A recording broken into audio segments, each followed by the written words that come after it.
Na Jumapili iliyopita tulizungumza kuhusu neno letu ambalo lilikuwa nasema ya kwamba mwanadamu hajui thamani yake. Na kama mwanadamu angeweza kujua thamani yake, asingeliishi maisha ambayo anayoyaishi. Na siku ya leo tunataka kujifunza kwa kuongezea tu ile neno tulilojifunza Jumapili iliyopita, na leo tunajifunza tena neno letu katika kitabu cha Mhubiri, kitabu cha Zaburi. Kitabu cha Zaburi ile 58. The book of Psalm 58. Tutasoma Zaburi 53 mstari wa kwanza samani. Psalm 53 verse 1. Yule ambaye anaweza kuwa karibu anaweza tusomea. Psalm 53 verse 1. Whoever is ready can read for us. Naweza tusomea Zaburi. Please read Psalm 53 verse 1. Kitabu cha Zaburi 53:1 inasema, ndio, mpumbavu amesema moyoni, ndio, hakuna Mungu. Ndio. Wametenda uovu wa ufisadi na kuchukiza, hakuna atendaye mema. Amen. Amen. Bwana Yesu asifiwe sana. Biblia inasema ya kwamba mpumbavu husema moyoni mwake hakuna Mungu. The Bible says a foolish says in his heart there is no God. Kuna watu wengi duniani wanasema ya kwamba hakuna Mungu. There are many people in the world that say there is no God. Na wengine wamefika mbali zaidi wakasema ya kwamba sisi tunaoamini Mungu ama tunayemwamini Yesu tunaamini Mungu wa wazungu. And people have gone so far beyond and say those who are worshiping Jesus are worshiping the God of white people. Na hiyo inawafanya walio wachanga wa imani warudie nyuma na kusema ya kwamba kumbe wazungu walikuja kutudanganya. And that made those weak in faith to feel like the white people came to deceive us. Lakini Biblia inasema wapumbavu husema moyoni mwao hakuna Mungu. As the Bible says, a fool say in his heart there is no God. Wote wamepotoka kabisa, wametenda mambo ya kuchukiza. All the sinners have done wicked things. Hakuna mpumbavu hata mmoja ambaye ametenda jema. There is not any fool, any single one that have done the good things. Tunaposema neno mpumbavu, when we say a fool, ni mtu ambaye anajua ukweli. Is someone who knows the truth. Ni mtu ambaye anajua cha kufanya. Is someone who knows what to do. Ni mtu ambaye anajua njia. Is someone who knows the way. Ni mtu ambaye anajua wajibu wake. He knows his responsibility. Ni mtu ambaye anajua jinsi angenenda. He knows how he should have done. Lakini anafanya kinyume na vile ambavyo opposite of that. Bwana asifiwe sana. Praise the name of Jesus. Kuna watu wanajua kwamba hawakukuja hapa duniani kwa bahati mbaya. That people know they came here on heaven not by mistake. Kuna watu wanajua kwamba si kwa uwezo wa mama zao au baba zao ndio imewafanya wawe jinsi walivyo There leo. are people who know that it's not by the power of the mother or father who made them to be here. Bali ni kwa uweza wa nguvu fulani ambazo ziko juu ya nguvu za mwanadamu. But it's by the power which is beyond the power of human being. Lakini wanadamu hawa wapumbavu wanasema nguvu hizo hakuna. But those fool human beings that says that power doesn't exist. Mvua inaponyesha, When the rain rains, wengi wanalia, many cry wengine wanafurahi. and many will joy. Jua inapokuwa nyingi ama inapokuwa wakati wa jua, When it's the summertime, watu wengi wanafurahi, many people rejoice wengine wanaona hawafurahi. and people are not rejoicing. Hiyo yote ni kutaka kuonesha ya kwamba All this means mwanadamu ajue anapenda nini. human being doesn't know what he wants. Kama mimi huwa napenda wakati wa jua. Like I myself, I love a summertime. Wakati wa jua ninajisikia niko sawa. When it's summertime, I feel much better. Lakini mimi ambaye ninayependa wakati huo, But I that loves a summertime, jua inapokuja kabisa nyingi, when the sun is too much, mimi ndio tena wa kwanza kulalamika. then I will be the first time to start Kuliko crying. hata wale wanaopenda baridi. More than even those people who love winter. Na ndivyo ilivyo hata wale wanaopenda wakati wa baridi. Even for those people who love cold time or winter. Ukiona wakati wa baridi alafu uwe karibu na yule mtu anayesema kwamba mimi napenda wakati wa baridi, When you see the winter time and you are sitting next to someone who loves the winter time, wa kwanza kulalamika kipindi cha baridi ni wao. the first to cry when it's too much winter, they will be the same person again. Na haya yote, haya majira yote ambayo yako duniani And all this season yamewekwa na Mungu. was made by God. Yamewekwa na yule ambao wapumbavu wanasema hayupo. Were made by those who the foolish says there is no God. Biblia inatuambia kwamba Mungu aliumba mbingu na nchi. The Bible says God created heavens and earth, Wapumbavu wakaenda mbali zaidi, and the fool went far beyond. wakasema kwamba wanadamu ametoka kwa mnyama. And they said human being came from animal. Hao wapumbavu wanashindwa kuelewa sasa, wakienda kwa elimu yao. And those fools, they fail to understand when they go and do their own study. Wanasema mwanadamu walipochunguza mifupa ambayo ilionekana katika Tanzania ama nchi fulani, When they search the bones which were found in Tanzania and somewhere else, wanasema ya kwamba mtu ametokana na mifupa hiyo na ametokana na nyama inayoitwa monkey. and then they said where human being came from animal that is called monkey. Na hivyo ndivyo watoto wetu na sisi wenyewe tumefundishwa shuleni. And that's what our children and even ourselves were taught at school. Walimu walipokuwa natufundisha somo hili, When teachers taught us this subject, na wakati tulikuwa bado wachanga ama watoto kidogo wa akili, and we were still kids or not mature in mind, tulikubaliana nao 100%. we all agreed with them 100%. Kama umepita shule uliambiwa hii. If you pass through school, you were taught this way. Tumeambiwa hii Afrika, We were taught this in na Africa. wenzetu watoto wetu wanaosoma hapo wanaambiwa hivyo. And for those who are studying here, they've been taught the same. Lakini Biblia inasema wapumbavu wanasema moyoni mwao hakuna Mungu. But the Bible says the fool say in their own heart there is no God. Mpumbavu ni mtu ambaye haelewi anachokifanya. A fool is someone who doesn't know what he's doing. Bwana Yesu asifiwe sana. Praise the name of Jesus. Kuna mtu mmoja katika maandiko ambaye alikuwa anaitwa Nabali. There is someone in the scripture that is called Nabal. Nabali maana yake ni mpumbavu. Nabal, the meaning of that name is a fool. Yaani mpumbavu kwa neno la Kiebrania linaitwa ama kwa Kiebrania ni neno linalosema Nabali. Nabali yani maana yake ni mpumbavu kwa Kiswahili. A fool in Hebrew word means Nabal. Ukitusomea wa Samueli wa kwanza, If you read the book of 1 Samuel, 25:25, 1 Samuel 25:25, tuone neno hilo ama tumuone mtu huyo. let's see the word or see the person. Samueli wa kwanza 1 Samuel 25:25. Somo letu ni kusema mpumbavu sema moyoni mwake hakuna Mungu. The subject of today is a fool says in his heart there is no God. sura ya 25 mstari 25. Samueli wa kwanza 25 inasema, nakusihi Bwana wangu, wewe usimwangalie huyu mtu asiyefaa. Usimwangalie huyu mtu asiyefaa. Yaani Nabali ni mtu asiyefaa. Bwana Yesu asifiwe sana. Nabali ni mtu ambaye ni mpumbavu, ambaye anayesema kwamba Mungu hayupo lakini bado anatamani pumzi ya Mungu. Nabal is someone who says God doesn't exist, but yet he still needs the breath of God. Kwa maana kama lilivyo jina lake ndivyo alivyo yeye. Bwana Yesu asifiwe sana. Jina lake nani? Nabali. Inamaanisha kama jina lake lilivyo, kama jinsi Nabali lilivyo hilo jina, ndivyo alivyo yeye mwenyewe. Jina lake ni mpumbavu, na upumbavu ndio mara kwa mara anaufanya. His name is fool and he always does the foolish things. Jina lake ndilo Nabali, na upumbavu anao. Lakini mimi mjakazi wako sikuwaona hao vijana wa Bwana aliyowatuma. Amen. Bwana Yesu asifiwe sana. Hii ni habari ya Abigail na pamoja na mume wake Nabali. This is a story of Abigail and his husband Nabal. Mfalme Daudi alimsaidia kwa njia moja ama nyingine mfalme Nabali.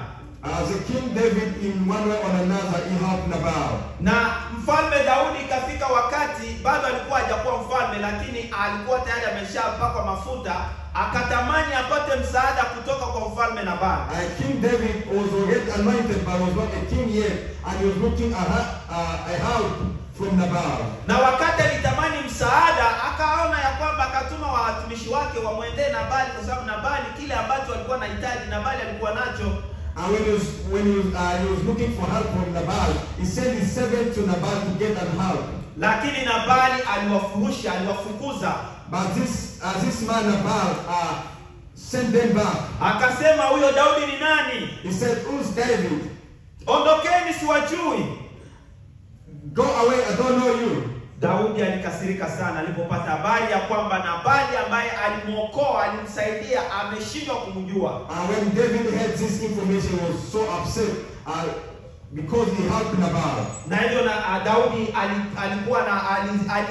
alikuwa na jambo la kusema ya kwamba aende sasa afanye ama mwangamize huyo Nabali. And then David said, well, I'm going to destroy Nabal. Lakini mke wake ambaye anaitwa Abigail, but his wife, which his name is Abigail, alipoona jinsi ya kwamba mume wake amefanya, when she saw what her husband did, na alipoona jinsi jeshi linakuja ama watumishi wa Daudi wanakuja kwa kasi, and when he saw the soldiers or servant of David came by that power, aliharakisha na vitu ambavyo Daudi alikuwa anataka.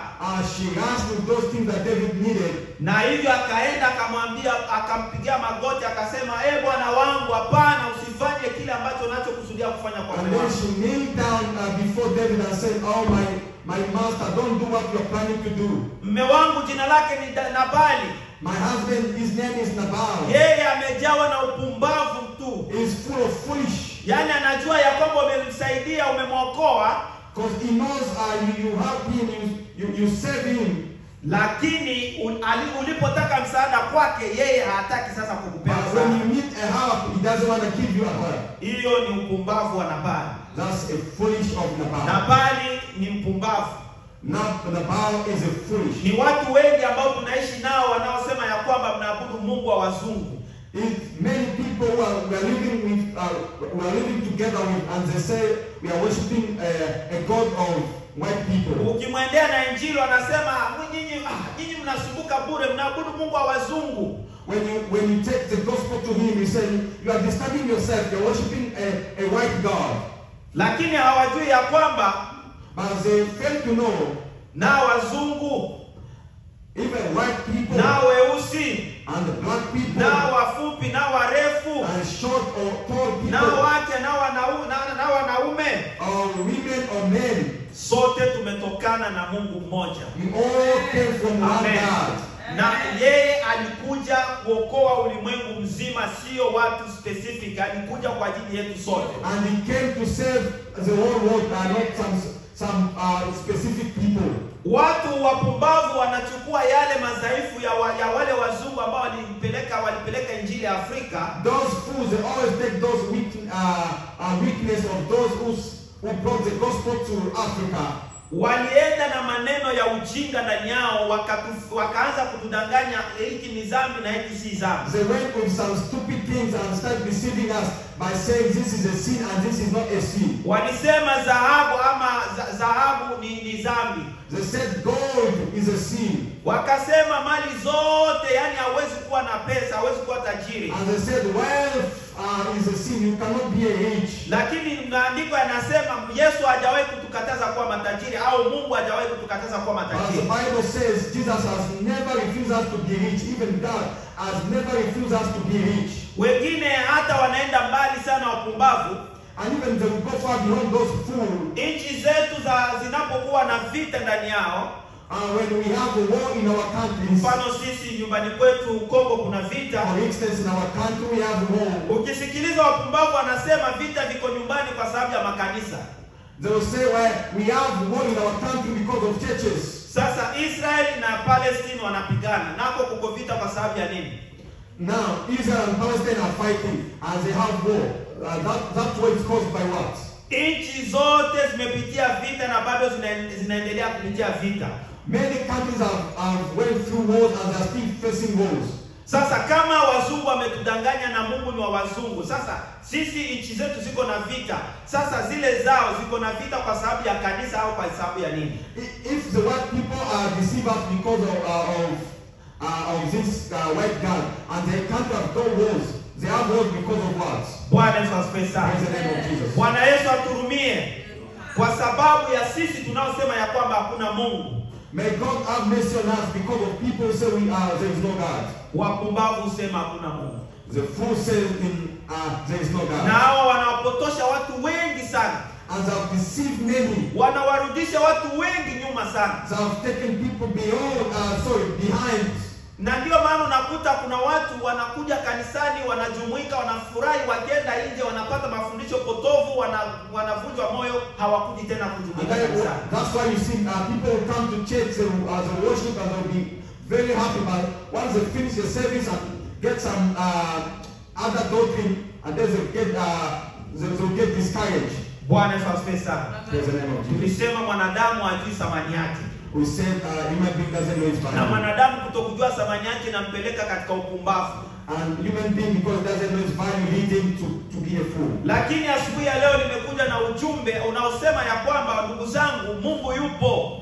And today I've come with this announcement to say there is God.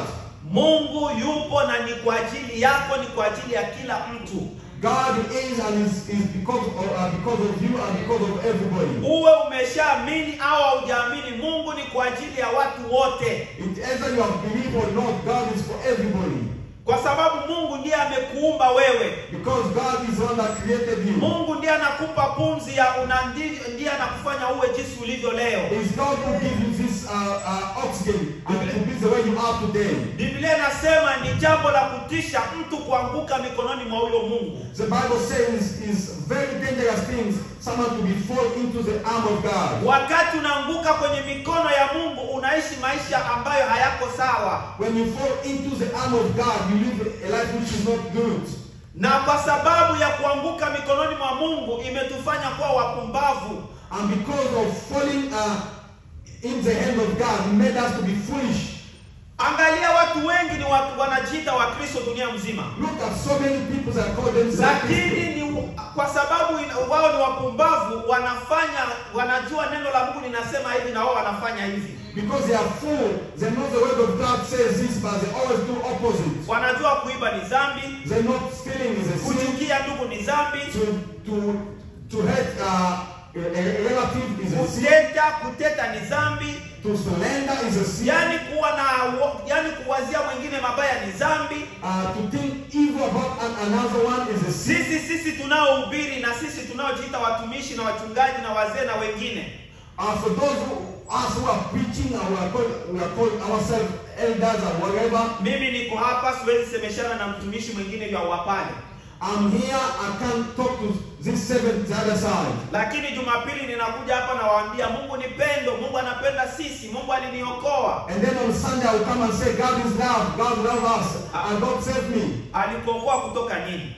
He saved you from what? Na bado wewe unaendelea kuchukia ndugu yako. While you still hate him. Na bado wewe unaendelea kuwazia ndugu yako vibaya. You still thinking evil about na your bado brother. wewe unaendelea kumtegea ndugu yako mitego isiyofaa. You still putting some plot.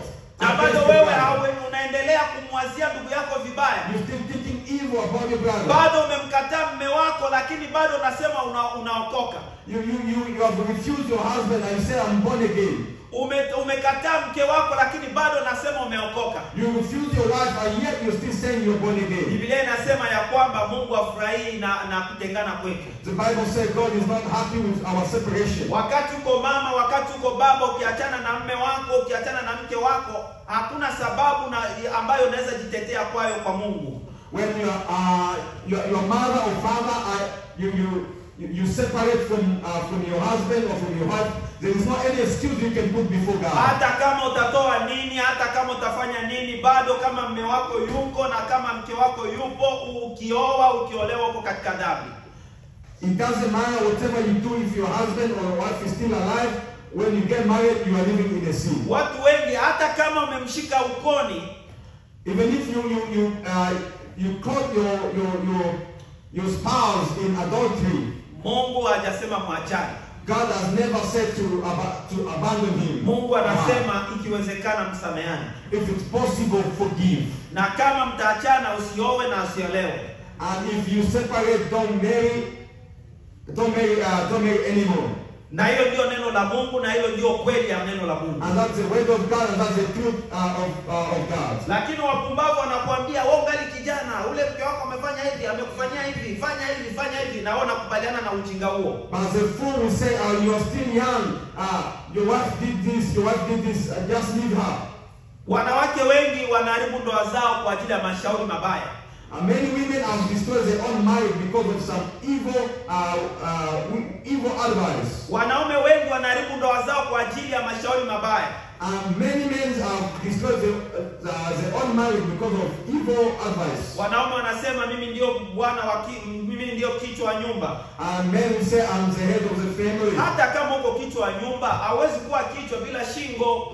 Even if you are the head of the family, you can't be a head without a neck. Na hauwezi kuwa tumbo bila mgongo. You cannot be a belly without a back. Maana Biblia inasema ya kwamba mwili ni mmoja lakini viungo ni vingi. Because the Bible says we only have one body, but we have some many parts of the body. Na ndoa ni sawasawa na mwili mmoja.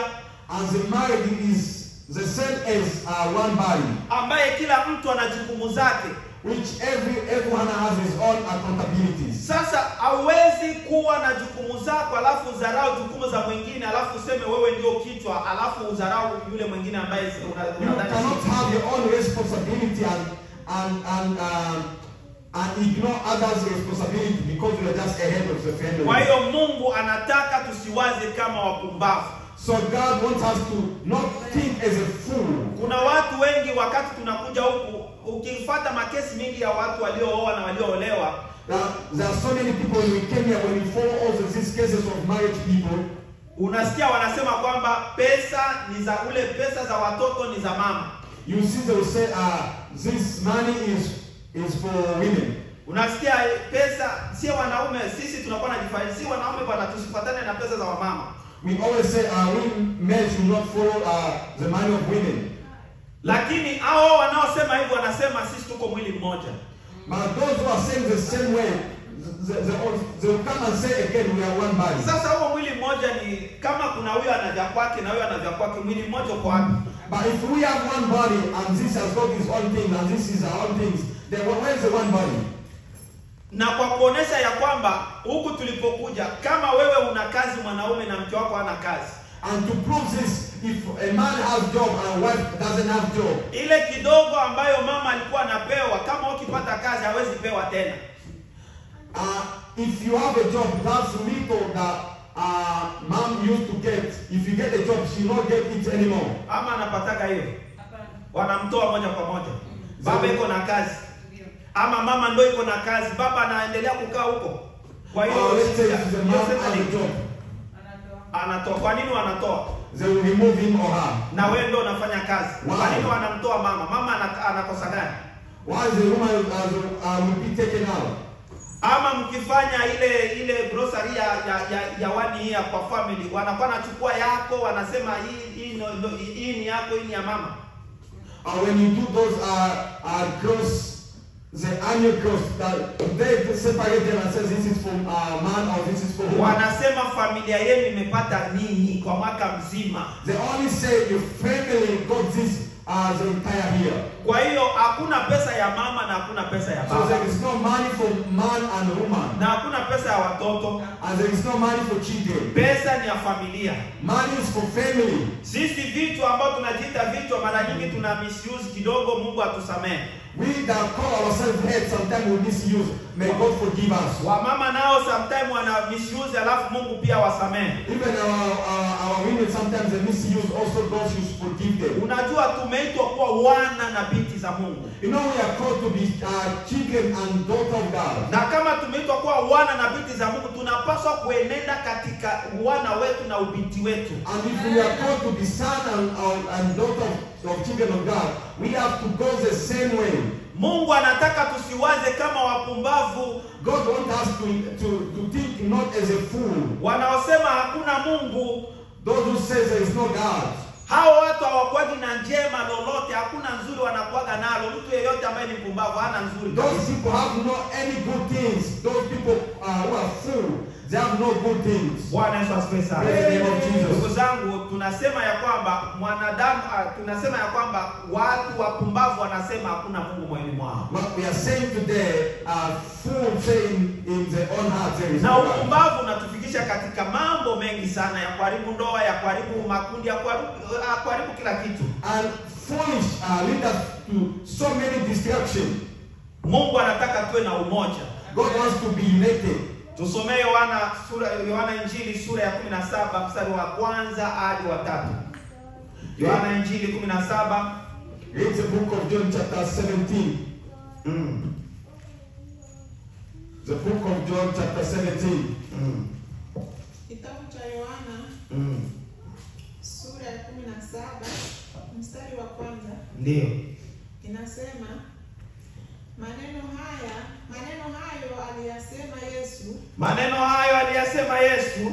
Akainua macho yake kuelekea mbinguni. Akainua macho yake kuelekea mbinguni. Akasema, Baba, saa imekwisha kufika. Mtukuze mwanao ili mwana wako naye akutukuze wewe. Mtukuze mwanawe ili mwana wako pia akutukuze wewe. Kama vile ulivyompa mamlaka juu ya wote wenye mwili. Kama vile ulivyompa mamlaka juu ya wote wenye mwili. Kama wewe una mwili, Yesu amepewa mamlaka juu yako. Amen. Amen. Amen. Amen. Ili kwamba wote uliompa awape uzima wa milele. Ili wote uliompa, inamaanisha ulionipa Yesu, Mungu umenipa Yesu. Hapa tunaposema Yesu ni mwana wa Mungu kupitia ule mwili uliozaliwa na Bikira Maria. Yeah, when we say Jesus is the Son of God, we are talking the body which was born by Mary. Bwana Yesu asifiwe sana. Amen. Yesu anasema wale ulionipa, Jesus said, those who you get to me, ili wawe na uzima, for them to have eternal life, acha wawe na uzima kweli kweli ndani ya huyo mwana. And let them have eternal life in that Son. Endelea. Tatu inasema. Ndio. Na uzima wa milele ndio. Sasa uzima wa milele ndio huu. Wakujua kwanza Mungu wa pekee, ila wapumbavu wanasema hakuna Mungu, lakini uzima wa milele unasema hivi. Formula ya uzima wa milele ni hii. Eternal life is this. Ni kwanza kumjua Mungu wa pekee, tena Mungu wa kweli. Faith is to know the only God and the only one. Kwa kujua wewe Mungu wa pekee wa kweli, Aha. Yesu Kristo uliyemtuma. Na Yesu Kristo uliyefanya nini? Yaani formula ya mimi na wewe kupata uzima wa milele ni kumjua kwanza Mungu kwamba yupo. So the formula of you and I to get eternal life is to know if God exists. Mungu ndiye ameniumba. God is the one that created me. Mungu ndiye amekuumba. God is the one who created you. Mungu yupo. God exists. Na kama unajua kama Mungu yupo, And if you know God exists, na unamjua, and you know Him, na unajua mwanae wa pekee Yesu and you Kristo, know His begotten Son, Jesus uzima Christ, ni wako. the eternal life is yours. Mpumbavu haana uzima moyoni mwake. A fool doesn't have eternal life in him. Mpumbavu hatakuwa na uzima wowote, yeye ni mfu. The fool will have no eternal life because he's a dead. Lakini wewe mwana na binti wa Bwana, Because but you son and a daughter of God, uzima ni kumjua Mungu yupo. eternal life is to know God exists. Na ukijua Mungu yupo, And utajua when you know thamani yako. God exists, you'll be safe. Utajua thamani yako.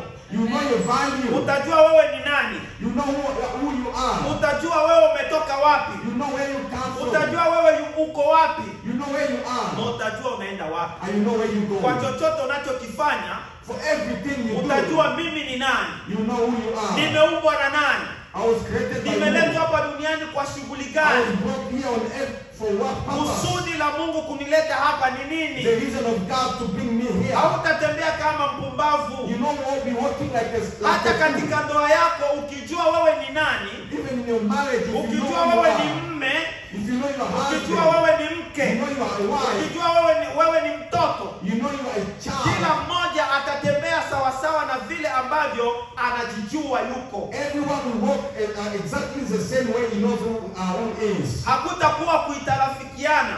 There will not be this miscommunication. Bwana Yesu asifiwe sana. Amen. Mwanaume akisimama kwa nafasi yake na kujua mimi ni mwanaume katika nyumba hii, If a man stands on his position and not I'm a man in this family, atafanya jukumu zake kama mwanaume. he will do his responsibility or duties as a man. Mama akijua jukumu zake kama mama wa nyumba, And if wife knows a responsibility as a wife of the atafanya house, kazi yake ama jukumu zake kama mama wa nyumba. she will do all the responsibility as a man of the family. Mtoto akijua kwamba mimi ni mtoto wa nyumba hii, If a child knows I'm a child of this house, atafanya jukumu zake he will do her duties na or his wajibu duties wake. or his responsibilities. Bwana Yesu asifiwe sana. Praise the name of Jesus. Lakini kwa kutokujijua wanadamu, Because we don't know ourselves human beings, tunatembea katika upumbavu. we walk in foolishness. Unajua ni afadhali uwe mjinga You know, it's better to be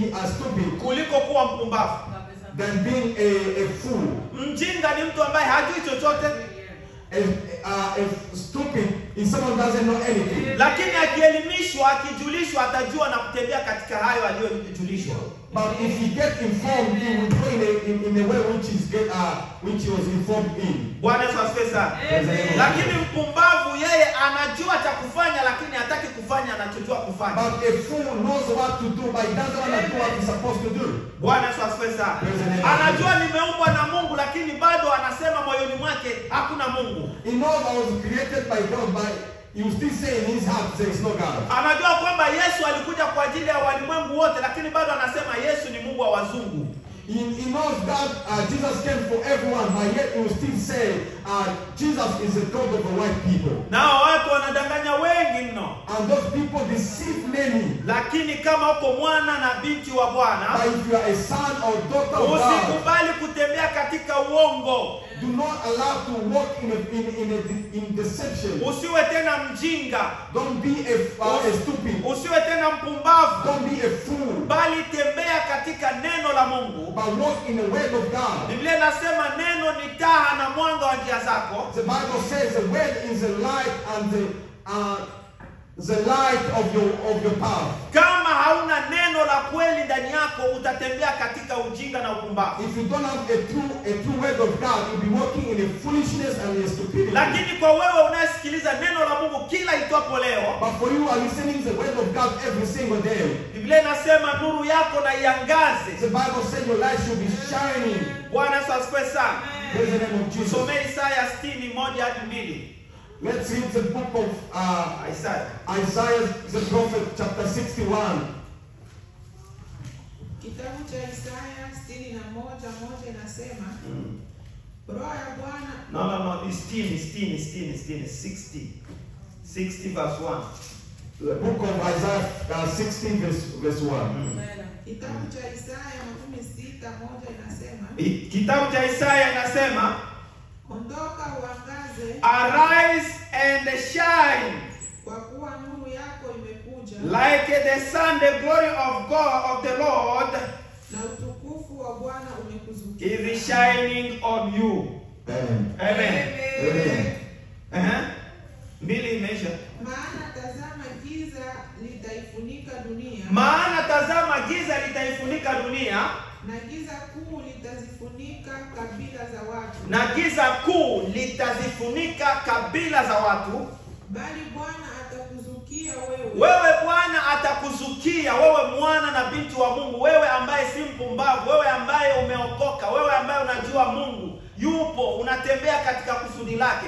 Nuru ya Mungu itakuzukia, Na utukufu wake utaonekana juu yako. na utukufu wake utaonekana juu yako. Na mataifa wataijilia nuru yako. Mataifa watakuja kwa ajili ya nuru yako. Bwana Yesu asifiwe sana. Kiingereza kinasema, arise Jerusalem and shine like the sun. The glory of the Lord is shining on you. Other nations will be covered by darkness, but on you the light of the Lord will shine. The brightness of his presence will be with you. Amen. Bwana Yesu asifiwe sana. Biblia inasema inuka na uangaze, The Bible says, arise and shine. maana nuru ya Bwana imekuzukia. Because the light of God has Nuru ya Bwana inakuangaza, The light of God has sent to you. na utukufu wa Mungu unakuzukia. And the glory of God has come to you. Bwana Yesu asifiwe sana. Praise the name of Jesus. Usitembee kama mpumbavu, Do not walk as a fool. usitembee kama mjinga. Do not walk as a stupid. Biblia inasema amka wewe usinziaye, ufufuke katika wafu. The Bible says, arise, who are sleeping, walk out of the dead, Na Kristo atakuangaza. and Christ will light you. Unapaswa usimame, ujue thamani yako mbele za Mungu. You must arise and know your value before God. Ujue umeumbwa na nani, Know who created you, umetoka wapi, where you come from, uko wapi, and where you are, unaelekea wapi. and where are you heading on. Mungu amekuumba kwa sababu gani? Why God created you. Mungu amekuweka hapa ulipo kwa sababu gani? God put you where you are. Na Mungu Why? anakupeleka mahali anapokupeleka kwa sababu And gani? why God is taking where you is taking you because of what? Bwana Yesu asifiwe sana. Praise the name of Jesus. Tutamalizia na mfano wa mfalme mmoja ambaye alikuwa na wake wanne.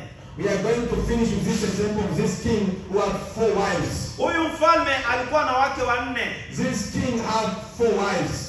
na mfalme huyu alikuwa tajiri. And this king was rich.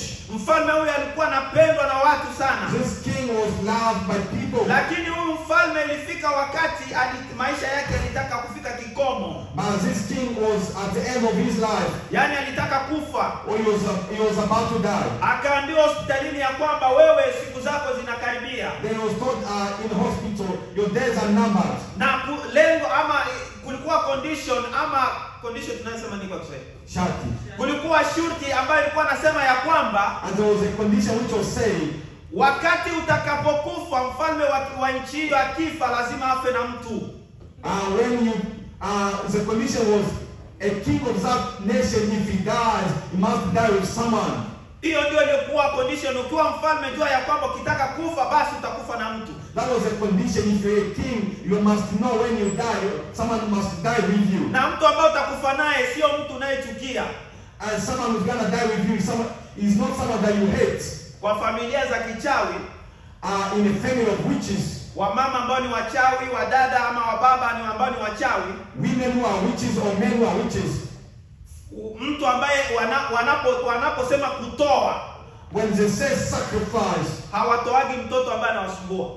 they don't sacrifice a child who's disturbing Hawatoi them. mtoto ambaye hivi, hapana. They don't give sacrifice to a child who is disturbing them. Wanatoa ule tegemezi wa familia. They always sacrifice the hope of the Ambayo family. wameinvest, kama ni shule amesoma kabisa, iko bright kwa akili na amewekeza sana hapo. Whom they have invested in him, maybe the child is very intelligent. Huyo ndio wanaua. That's the person that they will kill and give sacrifice. Mtu hawezi kuwa mtu anayemchukia.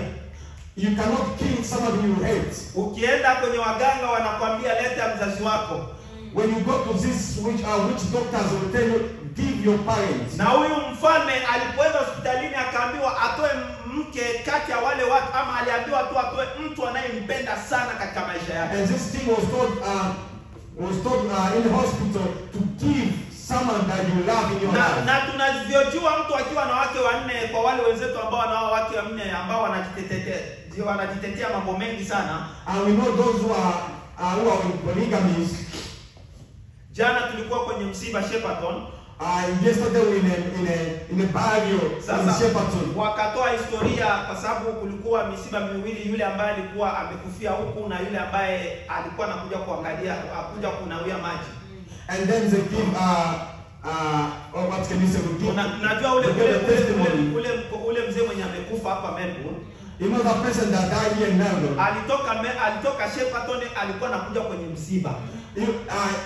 He came from Shepparton to mourn with people here in Melbourne. Sasa wakati ambapo alikuja, so when he came, yule ambaye alikuja yani yule ambaye alimfanya akuje, yani yule mwenye alikuwa amekufa Kongo, yule as the person that died in Congo, yule alikuwa sababu vyote sasa walifanya siku moja, walifanya tu jana.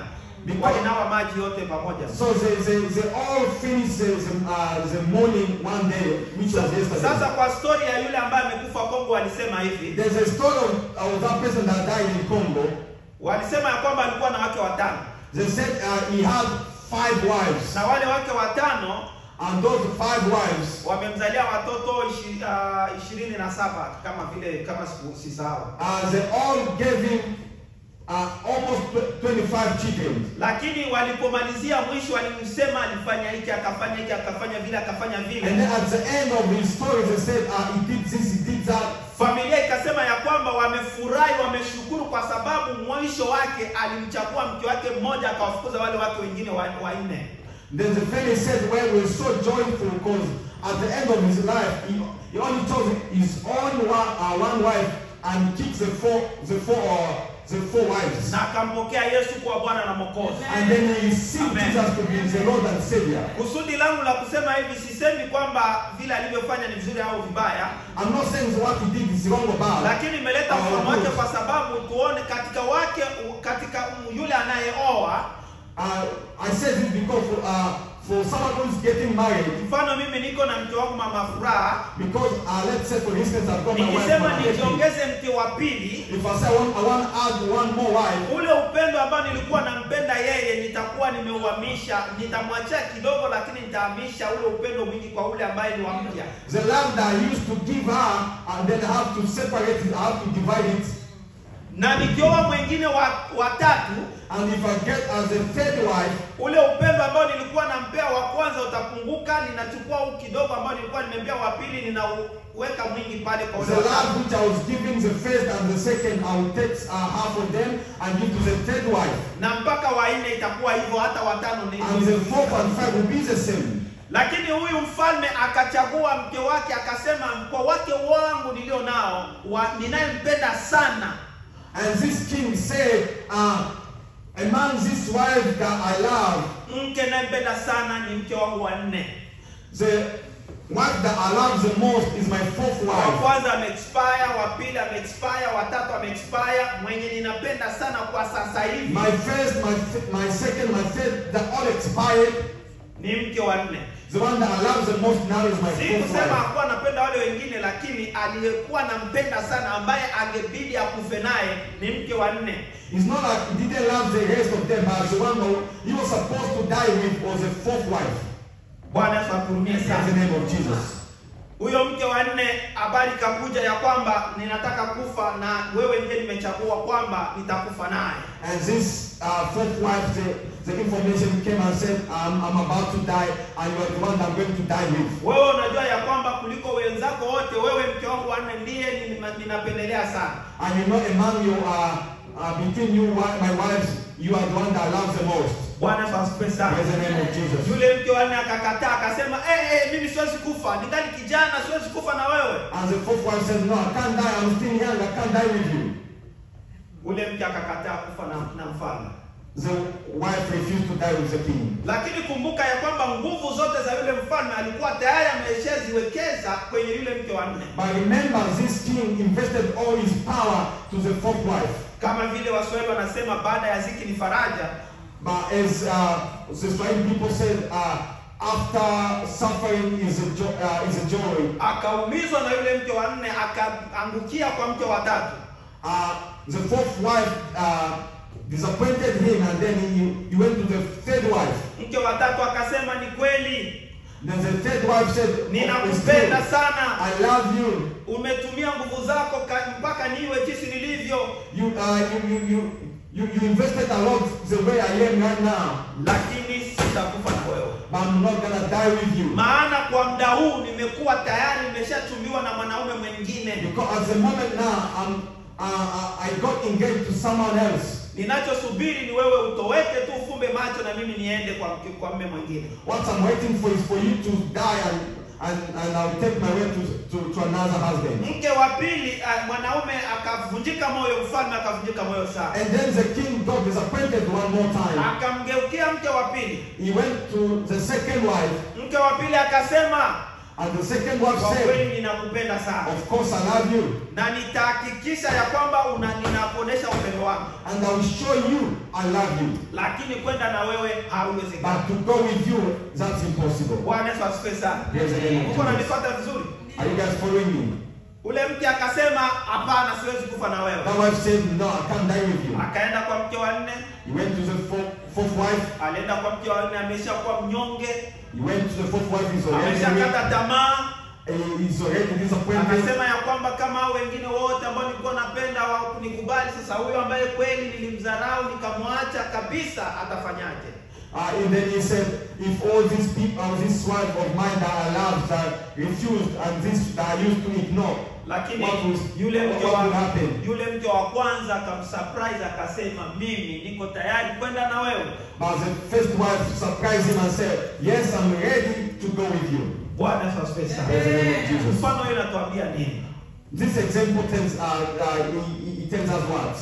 Mara nyingi vile tunavyovizarau ndivyo vitu vya thamani na vya muhimu sana katika maisha yetu. Most of the time those things that we ignore are more valued things in our life. Jana tulikuwa kwenye msiba. Yesterday we were in a burial. Kila mtu yule maiti alipowekwa kwenye shimo ndani, when the dead person was put kwa ile shimo yake, in that hole, wengi walitoka na machozi sana. Many people cried. Wengi walihuzunika sana. Many people moved. Haikukuwa eti mama au nani, vijana wote waliompenda, waliomuona, waliofurahi naye, machozi katoka, akasema kweli tumemfunika. Everybody was crying. It's not just because of the wife or whatever. No, everyone was crying. Na ukitaka kujua kwamba mwanadamu anakuwa na huzuni, enda wakati mtu fulani anakufa. And if you want to know if a human being has sorrow, well, just go when someone is dying. Sio eti wanasema angalia maiti angalia hospitalini. Ile siku zao wanataka wanamweka kwenye ile shimo hiyo. It's not like when the dead body is still in mortuary. No, the day when they bury a person. Ukikaa pale unaona kila mtu machozi, na hata kama hautaki itoke itatoka. When you stay there, you see everyone is the tears are coming down. Hawa wake wanne ni wakina nani? Those wives are who? Mke wa nne ni mwili wako. As a fourth wife is your body. Mwili wako ni mwili unaoupenda sana. You love your body. Biblia inasema basi enendeni kwa roho, hamtatimiza kamwe tamaa za miili yenu. The Bible says you should go by spirit and you never fulfill the desire of the flesh. Kama mwanadamu hajui thamani yake, ni kwa sababu amewekeza sana kwenye mwili wake akasahau vitu vingine. If a human being doesn't know his value because he has invested a lot in his flesh. Na mwili unatufanya kuwa wapumbavu kwa kusema hakuna Mungu. And the flesh has made us to say, as there is no God, and made us to be fool. Kwa sababu unasoma, Because you are educated, una elimu kubwa, you have a very good school background. unapigiwa mikono unapopita barabarani, When you pass by, people will clapping. wanaweka vitambaa vya nyekundu kwenye barabara upite. They will put the red carpet so you can. Mwili kabisa unakuwa na kiburi sana. As the flesh will be so proud. Lakini mwili hauwezi enda na wewe. But the body will never go with you. Angalia mawigi, pesa ngapi zinanunua wigi? Ukiambiwa kuna wigi za 1000 ngapi, za 100 ngapi? Look at the wigs. There are so many expensive wigs. Ama manguo tunaonunua, Or even clothes that we are buying. ama chakula tunachokila, Or even food we are eating. vinywaji tunavyovinywa. Drink that we drink. Ni kwa sababu tunataka tuupendezeshe mwili wetu. It's because we want to make our flesh look good. Gharama ni kubwa tunayowekeza kwenye mili yetu. The cost is very high that we invest in Tunashindwa our hata body. kuomba kwa sababu ya kuwekeza kwenye mili yetu. We even fail to pray because we invest a lot in Tunashindwa our body. kusoma neno la Mungu kwa sababu tunaona mili yetu itazoofika. We even fail to read the word of God because we feel our flesh will be destroyed. Bwana Yesu asifiwe sana. Praise the name of Lakini Jesus. mwili hautaenda na wewe. But the body will never go with you. Bwana Yesu asifiwe sana. Praise the name of Jesus. Mke watatu The third body, the ni third mali wife, ulio nayo. is a wealth that you have. Mali unayosumbukia kila itwapo leo. The wealth that you struggle every single day. Hautaenda nazo. You never go with. Ndio mke watatu ambaye amesema kwa kweli mimi nimeshachumbiwa. Is a fourth one, is a third one that says, of course, Kama I'm already engaged. ukifumba macho jua ya kwamba mali zote ulizo nazo mpendwa haziko zako tena. If you die, remember all the wealth that you have possessed that no longer belong to you. Unajua kama kuna watoto wanapendaga baba yao akiwa na mali, wanapenda baba afe ili warisi You tayari. know there are children that when they see the parent has got a lot of money, they wish the parent to die so they can have those money. Kuna wanawake wanaua waume zao kwa sababu wakufe warisi mali. The wife that kills the husband so they can inherit those wealth. Kuna waume wanaua wake zao kwa sababu ile mali iwe yake peke yake. There are men that kill the wife so they can inherit those wealth. Na ndio maana unaona divorce ziko nyingi hapa Australia, ni kwa sababu wanawake au wanaume wanapenda ile mali iwe yao. And that's why you see there are so many divorces in this country because our wife and husbands, they want to get that money. Lakini nakwambia mali ulizo nazo haziwezi kukusaidia na hazitaenda na wewe. But I'm telling you, the wealth that you have will never go with you, and it will never hurt you. Bwana Yesu asifiwe sana. Praise the name of Jesus. Biblia inasema ulikuja bure utarudi bure. The Bible says you came empty and you go back empty. Ulikuja uchi na uchi utarudi. You came naked and you go back naked. Hata uvalishwe suti, uwekwe kwenye sanduku nzuri ya pesa nyingi, uwekwe kwenye makaburi zenye sijui niseme nini, hivyo vyote ni bure. They can put you on suit and be buried in a very expensive cemetery. All this and nothing. Kwa watu ambao walimuona ule maiti ule ambaye tumezika jana, For those who saw the person that passed, walisema ya kwamba yule mtu amefia, alipelekwa na ambulance tayari alikuwa ameshakufa. they said the person was taken by ambulance but he was already dead. Lakini walipoenda hospitalini, walivyomuona jinsi amekatwa kichwa, amekatwa kila sehemu, wakashangaa. But when they went to the hospital, saw how he was cut on his head and cut everywhere. Mpaka saa hii haijulikani yule mtu amekufa na nini. Until today, they don't know what's the cause of his death. Madaktari wamesema eti kwamba labda mwezi mmoja ama miezi mbili na ukuja ndo anaweza leta majibu, na tayari tumeshazika mtu. The doctor said maybe after 1 month or 2 months, that's the time they can bring answers. Bwana Yesu asifiwe sana. Mali haiwezi kufanya chochote na haiwezi kwenda na wewe. The wife can never do anything and he will never go with you. Mke wa pili ni nani ambaye mwanadamu anamdharau? The second wife is who? Ule mfalme ni mwanadamu. That king is a human Ule being. mfalme ni wewe na mimi. That king is you and I. Na ule mke wa kwanza nimesema ni mwili nilio nao.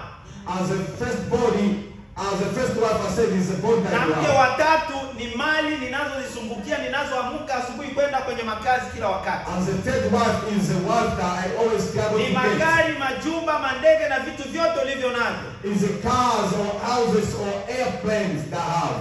Na mke wa pili ni familia yako. As the second wife is your Ni family. mama yako, Is your mom, baba yako, is your father, mke wako, is your wife, mume wako. your husband. Nani ambaye mke yuko hapa usemeshe ukweli ama nisemeshe ukweli, ambaye hata kama ninapenda mke wangu wamweke kwenye kaburi, alafu nani anaweza sema ya kwamba aende naye? Please, who can say, let's be honest. If someone died here, who can say, well, I'm going to go with this husband or I'm going to go with my wife? Hakuna hata mmoja. No one can say that. Lakini unasema napendaga sana bwana yangu, napenda sana mme wangu, napenda sana watoto wangu, napenda sana mama yangu na baba yangu. But you always say, I love my wife, I love my husband, I love my children, I love all of this. Mke wa pili ni mama, ni familia yako, The second wife is your family. ambayo kazi moja watafanya ni kulia sana. Which the only work they can do is to cry aloud. Kazi nyingine watafanya ni kukuzika kwenye makaburi ya gharama kubwa. Another work they will do is to bury you in a very expensive Kazi nyingine cemetery. ni watakayofanya ni kuhakikisha unazikwa kwenye sanduku la gharama kubwa. Another work they will do is to make sure you get buried in a very Hata kama walikuwa na cave. kupenda watalia mpaka mwisho, na ukizikwa ukifunikwa na udongo, kulia kunaisha mwezi mmoja, mwezi mbili, na zinaisha pale. Even if they will cry aloud once you get buried after 2 months, they will forget and the life will go. Ndio maana ule mfalme ule mke wako wa pili alimwambia, mimi nitakufanyia surprise, nitakufanyia vitu vizuri, lakini siwezi enda na wewe. That's why the second wife said, I will do so much surprise, but I will never go with you. Kwa hiyo familia hautaenda na mtu yeyote. So the family, we never go with any family member. Bwana Yesu asifiwe sana. Praise the name of Hata Jesus. kama unapenda mke, hata kama unapenda watoto, utalia tu sana, na ikiwezekana ukiona unalia sana, unapelekwa hospitalini, unawekwa madrip. Even if you love so much, and when they see you cry so much, they just take you to hospital and get some drips. Kuna wengine wanaendaga, anataka kudebukia, lakini anajua kwamba huku ninataka kufanya hivi, lakini anajua watu watanishika huko. Ama And some people will try to, like, they want to go in, but they know there are people that will take him out. Kule kwetu walikuwa nasema nitaenda naye, mimi nitaenda naye. Mumwache kwanza aende naye. Nani anaendaga? Hakuna. Back home they used to say, I will go with him, I will go with him, and they'll say, let him go with him. But no one has ever gone with someone else. Familia yako ni kitu ya muhimu sana, Your family is very important things, lakini hautaenda na mke. but you will never go with him. Kama uko mke, hautaenda na mke. If he's a husband, you never go with Kama him. una marafiki, hakuna rafiki hata mmoja mtaenda naye. If you've got friends, there is not any friend that you go with. Bwana Yesu asifiwe sana. Praise the name of Jesus. Mke wa kwanza ambaye alikubali, The first one that accepted, tutamsoma kwenye Mwanzo. we are going to read him. We're going to read that in the book of Genesis. Sura ya pili mstari wa 7. Genesis chapter 2, verse 7. Tusomee hapo. Kitabu cha Mwanzo sura ya pili mstari wa 7 inasema, Bwana Mungu akamfanya mtu kwa mavumbi Bwana Mungu akamfanya mtu kwa mavumbi ya ardhi, ya ardhi, akampulizia puani pumzi ya uhai, akampulizia puani pumzi ya uhai, mtu akawa nafsi hai. mtu akawa nafsi hai. Amen. Amen. Bwana Yesu asifiwe sana. Praise the name of Jesus. Tuko pamoja? Are we together? Na Biblia inasema nafsi itendayo dhambi ndio itafanya nini? Itakufa. Na nafsi isiyotenda dhambi Itaishi. inamaanisha wewe ni nani? Ni nafsi. Ni nafsi iliyo hai. Hiyo nafsi iliyo hai kama ikitenda dhambi, hiyo nafsi itakufa. Na huyo ndiye wewe. Na huyo ndiye utaenda na wewe. Bwana Yesu asifiwe sana. Huyo ndiye mke wa kwanza ambaye wanadamu walio wengi 99% hatuwekezi chochote katika nafsi zetu. That's the first wife na ndio maana tunaharibu maisha yetu kwa kuwekeza katika vitu visivyofaa ambavyo havina thamani sana, lakini tunashindwa kuwekeza kwenye mioyo yetu. And that's why we have destroyed our life by investing in so many things, but we fail to invest in our soul. Kwa hiyo mpendwa ndugu yangu liye hapa, So my beloved who's here, wewe ni nafsi iliyo hai. you are a living spirit. Methali 4:23 nasema linda sana moyo wako, maana ndipo patokapo chemchemi ya uzima. The Bible says, guard your heart, because that's where it comes the offspring of your life. Usije ukajisahau na kuanza kuwekeza kwa wake ambao hawatakusaidia. Don't forget yourself and start investing to the wife that will never help you. Mwili wako utakuwa mavumbi. Your body will be dust. Mwili wako utaliwa na ndege. Your body will be eaten by birds. Mali ulizo nazo zitachukuliwa, upende au usipende. The wife that you have will be taken by either you like it or not. Familia yako haitakubaliana kuambatana na wewe, uipende au uichukie au ufanye nini. Your family will never go with you either you like it or not. Lakini wewe mwenyewe ndio utakwenda na wewe. By yourself, you go by yourself. Kwa sababu wewe ndio nafsi iliyo hai. Because you are a living soul, a living spirit. Pumzi ya uhai ikitoka, wewe si mtu tena. This the breath of life once is taken out. Unakuita marehemu. You are not a human being anymore. Na hata mke wako akiambiwa ya kwamba alale na wewe umeshakufa, atatoroka, atakimbia. Even your wife, if is being taught to sleep with you and you are already dead, your wife will run away. Nyumba ambayo maiti iko hapo, wengi hawezi kuisogelea. A house which has a boat dead, many people will never go close to it. Kwa hiyo ndugu yangu, so my fellow, mwili huu ni maua. This flesh is just a flower. Mali tulizo nazo hatutaenda nazo. The wealth which we have we will never go with. Ndugu zetu hatutaenda nao. Our family will never go with. Ukiwa mtu mwerevu, if you can be a clever, lazima ujue ya kwamba kuna Mungu mmoja, Mungu wa kweli ambaye unatakikana kutembea pamoja na yeye. You must be there is God and there is only one true God which you must walk with. Bwana asifiwe sana. Praise the name of Jesus. Tusomee andiko la mwisho wa Rumi 1. Let's see the last scripture. 18. The book of Romans chapter 1 verse 18. Sura ya kwanza mstari wa 18 inasema, kwa maana ghadhabu ya Mungu imedhihirishwa. Kwa maana ghadhabu ya Mungu imedhihirishwa kutoka mbinguni juu ya uasi wote na uovu wa wanadamu. Juu ya wapumbavu wote wa ulimwengu huu, waipingao kweli kwa uovu. Wanaopinga kweli kwa kutenda uovu wao. Endelea mpaka 25. Kwa kuwa mambo ya Mungu yanayojulikana yamekuwa dhahiri ndani yao. Mambo ya Mungu kwao yanajulikana, yanaonekana wazi. Umeumbwa na Mungu, hakujiumba peke yako. Pumzi ikiisha unaanza kutaabika, ukiumwa sehemu unaanza kulia. Kwa maana Mungu aliwadhihirishia, kwa sababu mambo yake yasiyoonekana tangu kuumbwa ulimwengu yanaonekana sasa na kufahamika. Yani anafahamika hata kama wapumbavu wanasema hakuna Mungu. Kwa kazi zake, kazi anazozifanya unaziona, yaani uweza wake wa milele. Uweza wa Mungu unaonekana wazi, na uungu wake hata wasiwe na uzuru. Yaani uzuri wake ama ukuu wake Mungu anaonekana. Watu wasiwe na uzuru, hawasumbuliwi na chochote. Kwa sababu walipomjua Mungu, watu walipomjua Mungu hawakumtukuza kama ndiye Mungu. Wapumbavu wanapomjua Mungu, walipomjua Mungu sasa hawamjui kama, hawamtukuzi kama Mungu, wala kumshukuru, wala hawashukuru, bali walipotea katika uzushi wao. Wanapotea katika uzushi wao, wapumbavu hao, na mioyo yao wasiojua thamani yao, na mioyo yao yenye ujinga, mioyo kumbe na ujinga ikatiwa giza, wakijinenea kuwa wenye hekima.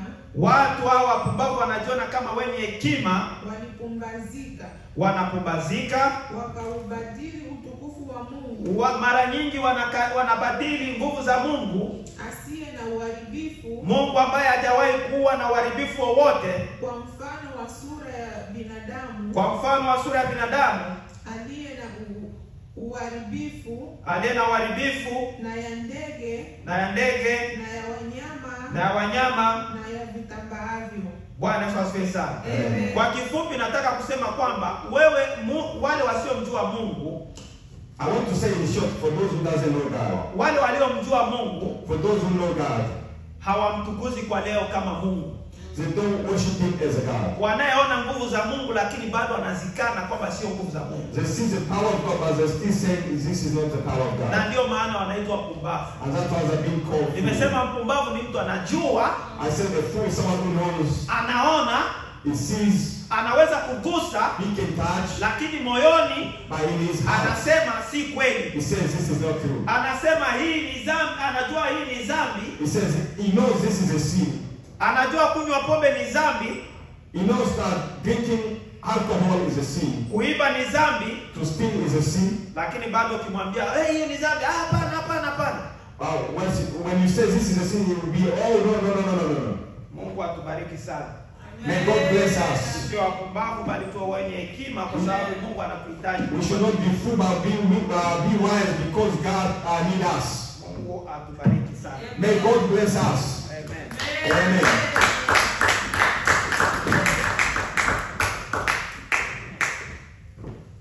Amen. Amen.